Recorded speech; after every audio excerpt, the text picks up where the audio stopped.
Catus Maximus here. I've been wanting to make a little video about this for a while. It's about how not all 4K Ultra HD Blu-rays are created equally. I'm not talking about the number of layers or the capacity of the discs, but it's more of the fact that around HDR, and secondly, it's the fact that a 4K disc is just a storage medium. You could take DVD video files and put them on a 4K disc. This is aside from that as well, but we have 3 random movies that I've selected to demonstrate how HDR10 is really all that matters. There's some that have Dolby Vision, it just shows up as HDR10. There's like a few different standards for the high dynamic range, high color depth. I wish they'd just call it 10-bit color instead of just HDR10, HDR+, HLG, Dolby Vision.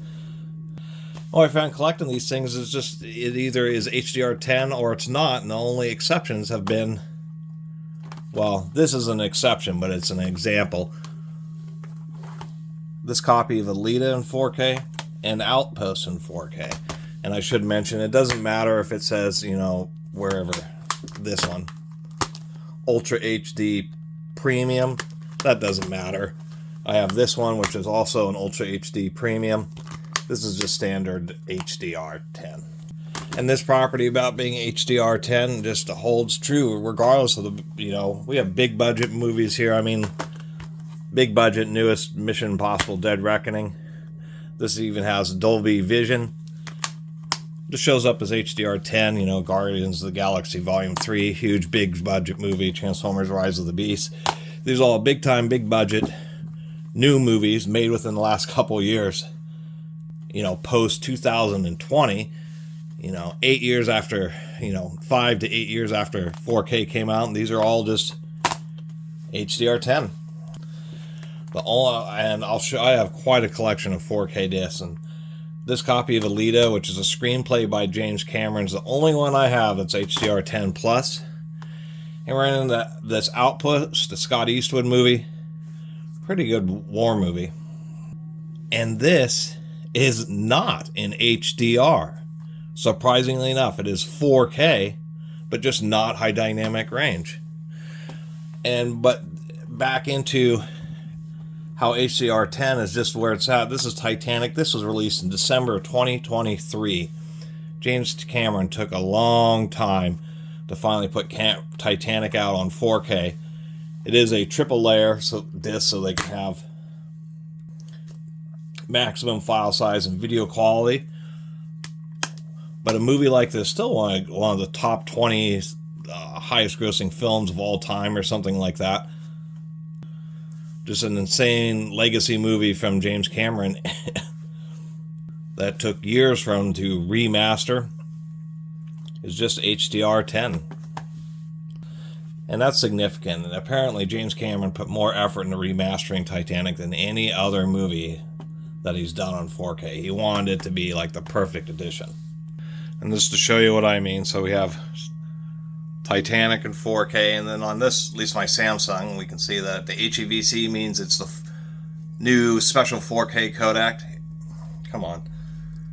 HDR10, and then 2160p is 4K, and then the other line is just what it's sending out to the TV. So James Cameron's big deal remastering of Titanic, which just came out, is certainly a really good remaster. You can see just how sharp that is. They really did a scene by scene remastering, and it's not an HDR 10 plus or anything special. The only thing that is special is I want to show this is I think this holds the world record for the most skip chapters in a movie. You can just see 65 of them. You can see the increments. It's just like 2 minutes, 5 minutes, 4 minutes. Why on earth he decided that there needed to be 65 different jump points in the movie, we'll never know. And here we have the Outpost. Same thing, it's the true 4K cut. If we look here, it's using the 4K special known as H.265 HEVC codec, which that wouldn't go away so quickly. and it's truly outputting at 2160p. It's 4K, but if we look SDR and BT709, that's just the Blu-ray quality, standard Blu-ray. So it's standard 8-bit or 16 million colors and standard dynamic range, even though it is indeed a 4K disc that's running HEVC codec. And here are the lead, even though surprisingly enough the disc title doesn't have 4K in it, we can see here this is the only one, come on now, that is HDR10 plus, and then the BT 2020, which is what the other HDRs had. But this is the only one with HDR10 plus I've seen at all. I should also mention, you can see on the output my TV doesn't support it. It's an HDR10 plus disc, but it's just outputting standard HDR10 to the TV. So that was my little video just to show that basically all 4K discs are the same, but there is an occasional outlier. Like you'll get a 4K disc that actually is not high dynamic range, and any of them that are like HDR10 plus,